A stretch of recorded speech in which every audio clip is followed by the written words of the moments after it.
Ay grabe, ang sarap nito guys.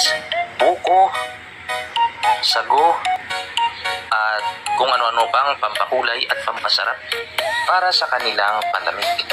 So, ngayon guys, napakainit. Kailangan natin ng malamig na pampalamig sa ating katawan. So kung makikita nyo guys, ayan yung ginagawa nila. Binabalot nila ito sa plastic at nilalagyan ng pampasarap o iba't ibang prutas. So pinaka pinakasangkap ay itong niyog. Tapos mayroon ditong mangga at kinadkad na pakwan. So ayan guys, kung makikita nyo, napakabilis lang ng kanilang preparasyon dito. Kumbaga hindi na sila gumagamit ng sandok dito dahil sa dami ng bumibili.